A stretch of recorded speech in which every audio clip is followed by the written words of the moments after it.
Hey friends, Michelle here, coming in to talk about the Senate race. This is Michele Morrow, and I am here in North Carolina running for U.S. Senate. I am going to wait for some people to come on. I know I'm a couple minutes early.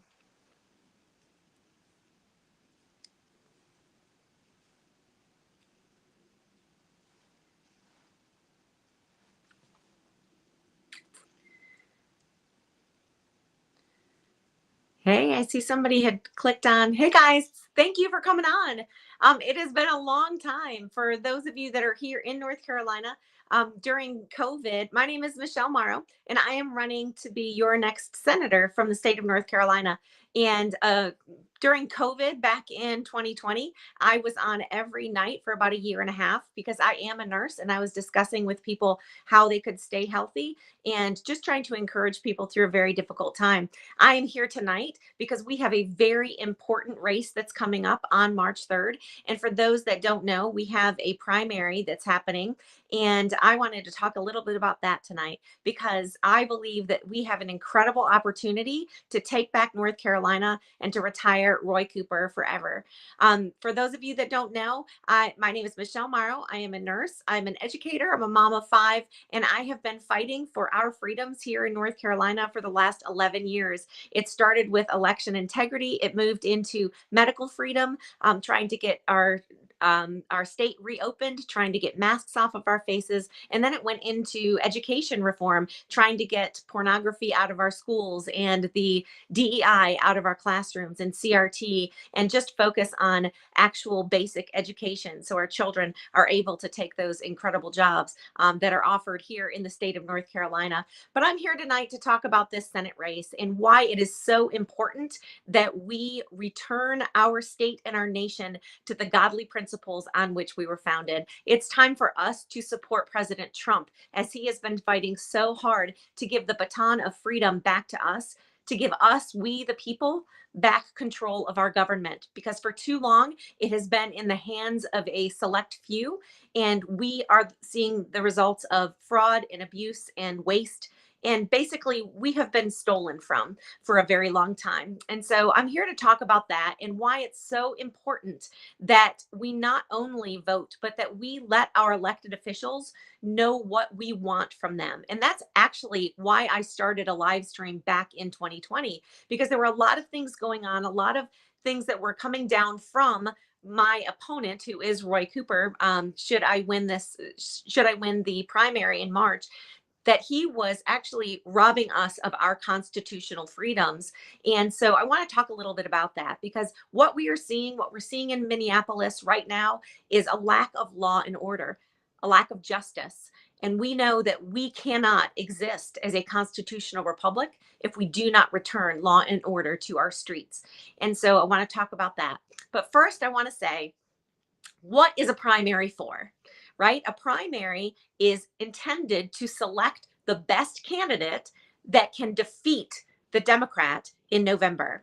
And in my case, in the Senate race, that is going to be Roy Cooper. For those of you that might not be coming on even from North Carolina, Roy Cooper was our governor for 8 years. And Roy Cooper is a dangerous man. And I believe it is our responsibility as North Carolina citizens, just as it is the responsibility, in my opinion, of Californians to protect the rest of the nation from Gavin Newsom ever going to Washington, D.C. It is our duty as North Carolina citizens to protect the rest of America from Roy Cooper. Let me just explain a little bit about who Roy Cooper is. Roy Cooper, as the governor, vetoed the Born Alive bill.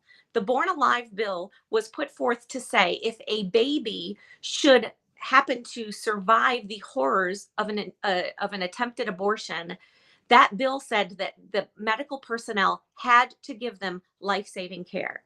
So to veto that bill, that means that Roy Cooper wants to leave a baby to die crying and writhing on a table and not give it medical attention. I'm sorry, but if you do not have compassion for the most innocent and the most vulnerable among us, then you do not have compassion for the rest of us. Roy Cooper, as governor, shut down the state of North Carolina longer in some places than the entire state of New York, in New York City. Do you remember when we had loved ones that were dying alone and afraid in hospitals and in nursing homes? That was Roy Cooper refusing to let us to be at the bedside of our loved ones as they were dying. Roy Cooper, he vetoed the bill to keep boys out of girls' bathrooms and out of their locker rooms and off of their sports teams. Roy Cooper refused to work with ICE agents and has allowed sanctuary cities to be built. And here in North Carolina, we are seeing people dying from people that should have been behind bars or they should have been deported long ago. We cannot allow Roy Cooper to go into Washington, D.C. and to push his dangerous agenda on the rest of the other states in the United States. And I am the only person on the ballot who can beat Roy Cooper. Let me ask you a question. There are other people running in this primary. One of them is Michael Whatley. Michael Whatley has never run for any statewide office, so he has never gotten a vote from the people of North Carolina. Don Brown is running, and he has never been in a general election. The only election he was in, he lost in the primary, and that was in one district out of 14 in the entire state. When I ran for superintendent in 2024, Roy Cooper came after me harder than anyone else on the ballot. He had to spend $8.3 million against me. Roy Cooper got Barack Obama to come down to Charlotte to campaign against me. Roy Cooper fears me because he knows that I will expose all of the dangerous and divisive and leftist woke agenda that he has pushed on us here in the state of North Carolina. He fears me because he knows that the people of North Carolina trust me. Because for 11 years, I have been fighting for you. I've been fighting with you. I am one of you. And I truly believe that North Carolina deserves an ambassador to DC who is going to be listening to what your needs are, who is going to be responsive and communicative. And what we're doing right now, that is going to happen at least twice a month when I am your senator, because you deserve to know what decisions are being made, what questions are being asked, and I need to know what you want me to do when I am in DC. So why this is so important is President Trump has sacrificed more than anyone else in my lifetime for we the people. He and his family have fought tooth and nail so that we can have freedom. And what he is doing right now, we must support him, because if we lose our majority in Congress, we only have one seat in the House and 3 seats right now of a majority in Senate. If we lose this, we are going to be returning back to 2018 when it's nothing but impeachments and undoing all of the good that President Trump has done. I want to just share a few things that he's done that have been so incredibly helpful for us at our level. Understand that President Trump is an incredible businessman, and he has been running our government efficiently, and he's also been protecting the entire world. If you look at what he just did in Davos, where he called out all of the leaders and said that we are not any longer going to participate in, we're not going to participate in the WHO. We have just removed ourselves from that. Do you remember who was responsible for spreading the lies about COVID? Who was responsible for the lockdown? Who was the one that was funding the mandatory vaccines and demanding that all of us be behind masks and stay at home and even not be around any of our family for the holidays or anything else? That was the WHO. That's what they want, complete control over us. And as a nurse, I can tell you, we have got to get back to healthcare that is affordable for the people of the United States. The way that we do that is we get out big pharma and the insurance companies and all these extra people that we are paying for that are not citizens. Understand something, that when President Trump is wanting to deport the people that are not citizens, it is because he is trying to protect us, the citizens of the United States of America. Do you know that when 22 million people were welcomed in to our country under the Biden administration, that put such a tremendous strain on every facet of our country, whether it's the economy, whether it's healthcare, it's our education system, it's our court system, it's our streets, it's even the demand for housing. The reason why housing prices have gone so high is when you automatically have an influx of 22 million people that need a place to live, it's supply and demand. Who here is happy that they're putting up thousands of rabbit hutches, that's what I call the apartments, rather than starter homes for our young people that are just starting out on their journey? Ladies and gentlemen, we have got to return the American dream to the next generation. We have young people that are in their mid 20s that are getting married and starting families, and they don't foresee ever being able to buy a home for the next 20 years because we have not focused on Americans first. That is what President Trump is trying to do when he has brought billions of dollars into our country from tariffs that people on both sides of the aisle were complaining about. We need to understand something. What we are seeing and the difficulty we're having in economically as people across all walks of life is because we have faced decades of bad policies. We're seeing now the fraud and abuse just in Minneapolis. Imagine, my friends, that is one state in our union that has spent hundreds of millions of dollars and given it to potentially countries overseas who are our enemies, instead of going into the pockets of hardworking Americans, our veterans, our elderly, the people that have built this country to be what it is. Those are the people who our government is supposed to be serving. And those are the people who I am going to support and I am going to give a voice to when I am your next senator. We need to understand law and order. We are a nation of laws. We are a Christian nation, and our laws are built on what God has said in his word is right and wrong, and what he has even said should be the consequences for crimes.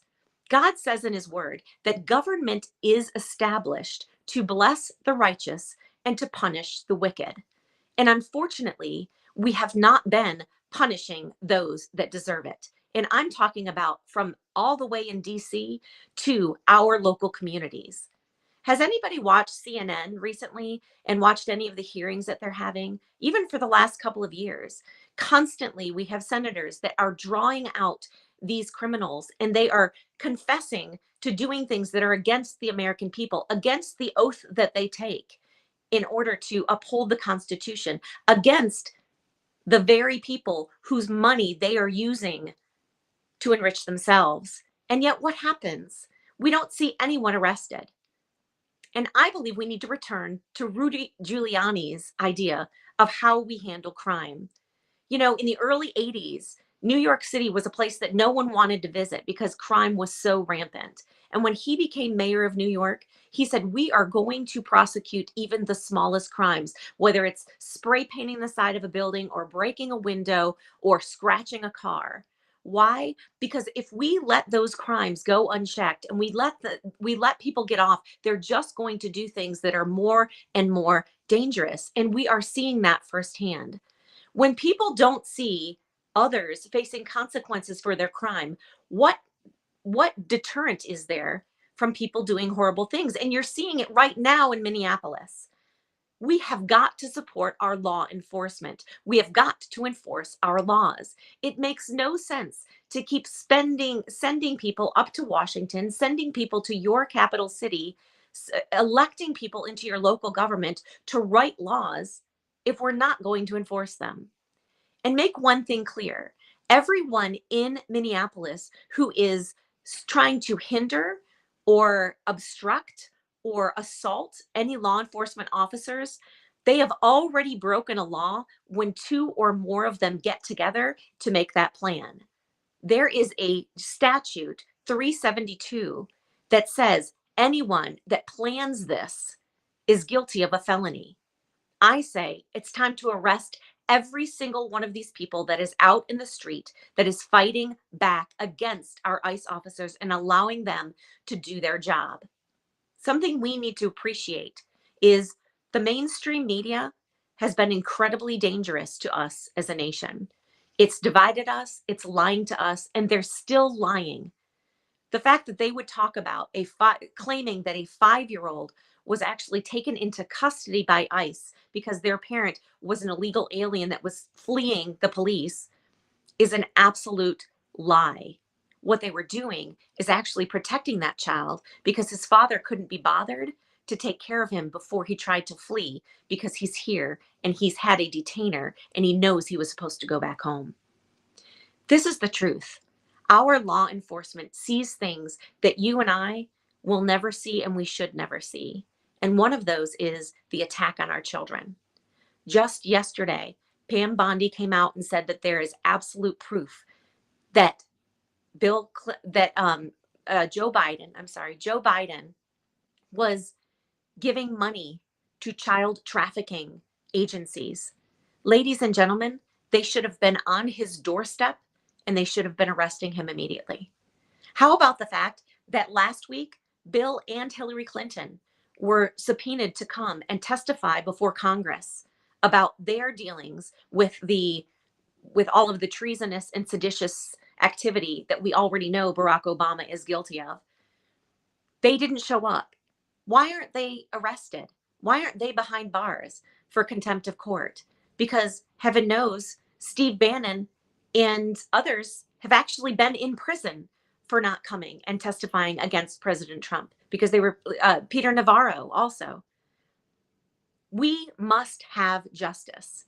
Ladies, justice is blind and balanced. It means it doesn't matter what the color of your skin is, how you vote. It doesn't matter how much money you have in the bank. If you have committed a crime, you need to be held accountable. And in our country, you get a trial. But when you are found guilty, these people should be prosecuted to the fullest extent of the law. Because until we do that, we are not safe and we are not free. President Trump has been fighting for us to be safe, for us to be free, for us to have more money in our pocket and to put Americans first. And something that's important for us to remember when people are criticizing us for saying we want America first, it doesn't mean America only. It means America first. We are in a very precarious position right now. Had President Trump not won in November, we would be facing the Marxist agenda that the left has been pushing for decades. But it's time for us to understand we have more in common than we do differences, even though the media wants to tell you differently. This is not about political party. This is about people. This is about we, the people. This is about returning our constitutional republic to we, the people. And I often say, we cannot remain free if we just vote twice a year. We need people who fear God, who believe the Bible, who respect the Constitution, who are law-abiding, hardworking citizens to be the ones who represent us. The people who have practical solutions that are going to go in and get their hands dirty and make sure that when they are in office, they are doing what is right for America and Americans. And you have my word. That is what I will do. I am done with people going and not standing up and doing the right thing because they're worried about being reelected. I promise. I won't worry about being reelected.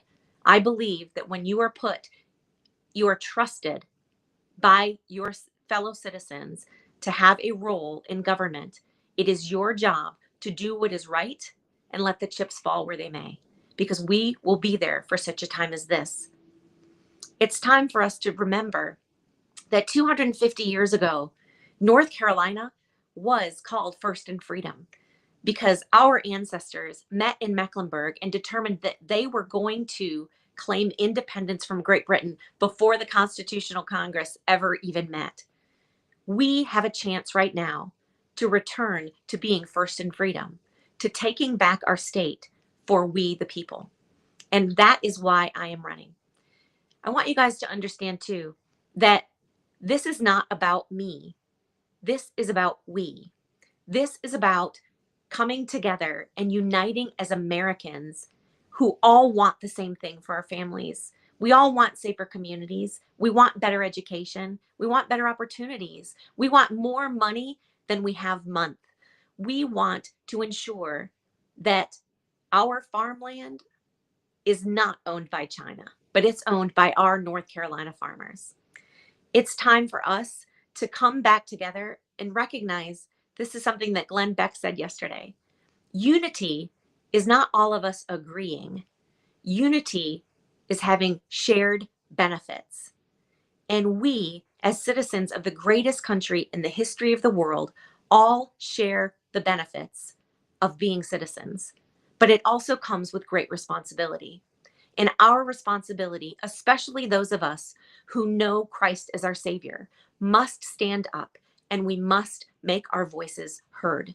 We cannot sit back and allow our enemies to destroy our family values, our moral compass, and our law and order. That is why I'm running.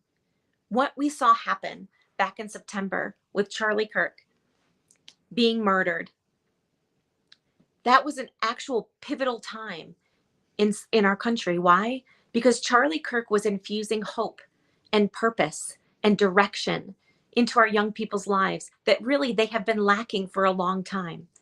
We need our young people to understand that they are seen, they are known, that God has a purpose for their life, and they are here, and we need them. We need to welcome them into the fold. We need to train them up to be the future leaders that we are going to need to maintain this constitutional republic.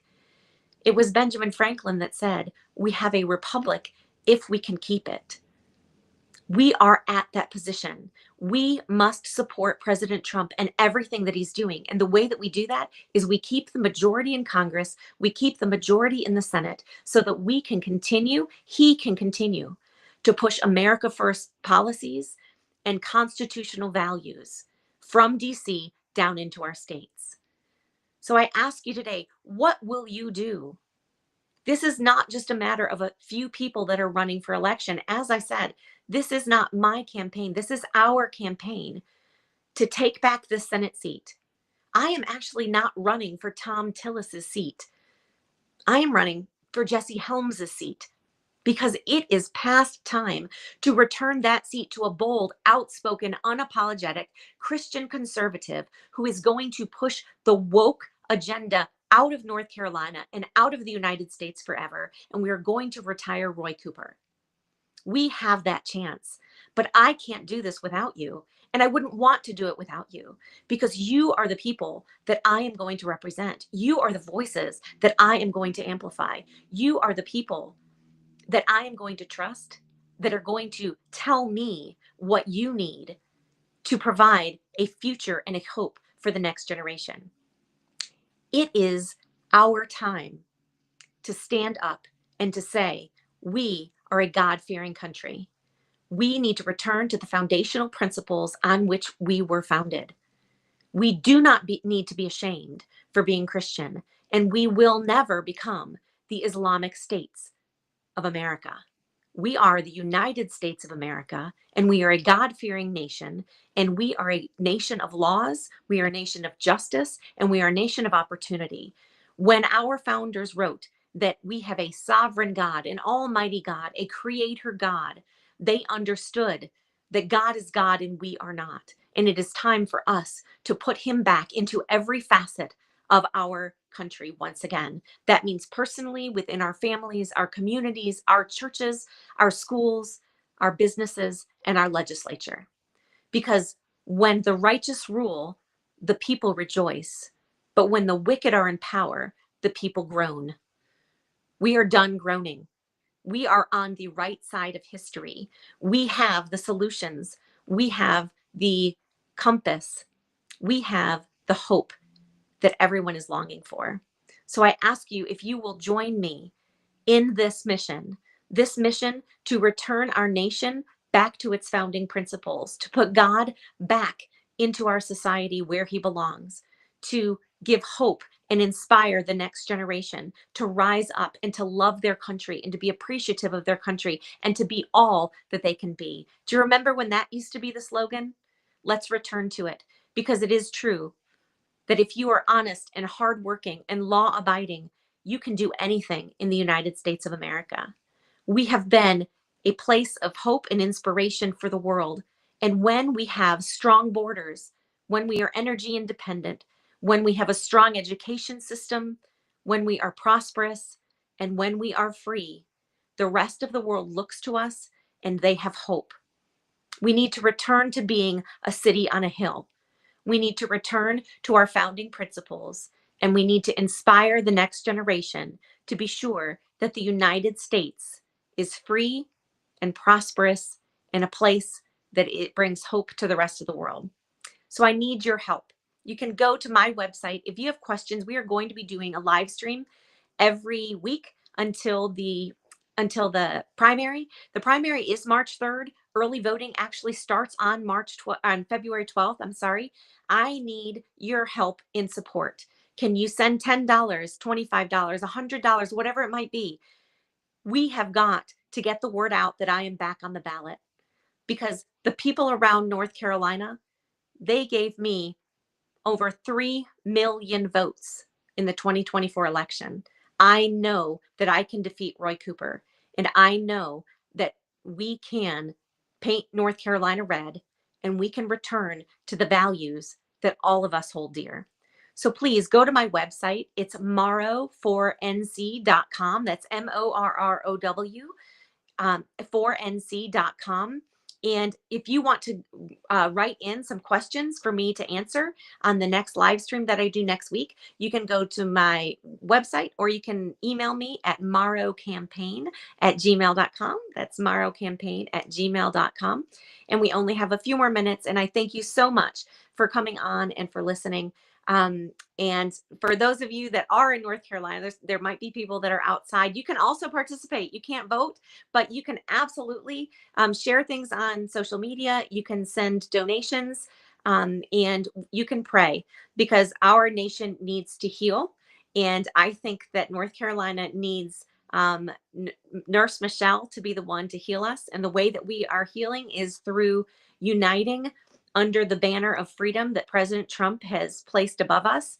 And that is in putting America first, putting God back into our nation, and focusing on Americans rather than on everyone else. We need to put our oxygen mask on first before we are taking care of the rest of the country. And I do want to say, United States has always been the most generous and the most compassionate of any other nation in the history of the world, but they have taken advantage on both sides of the aisle. We are dealing with a system, as I said, it's not about parties, because both people on both sides of the aisle have taken advantage of you and I.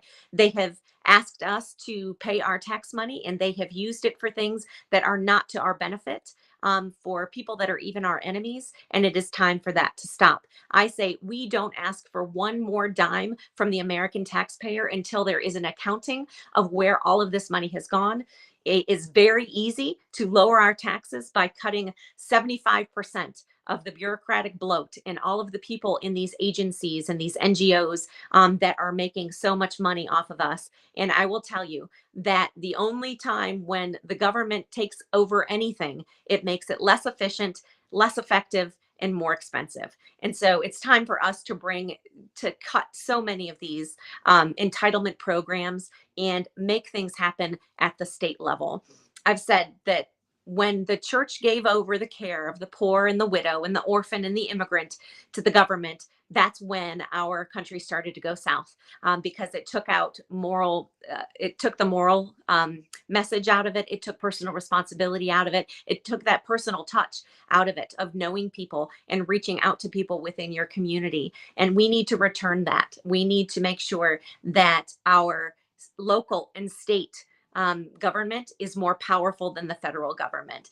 That's how it was intended, and we need to get back to that. Less government and more involvement, I think, from the churches and from organizations that are closer to home. So if you agree with me that it's time to get back to our roots It's time to retire Roy Cooper forever. And it's time for us to instill in the next generation a pride and an appreciation and a preparedness to be able to maintain this constitutional republic. Then please spread the word, vote for me, come to my website, morrow4nc.com, support me, and together we can make America great again by making America American again. Thanks so much.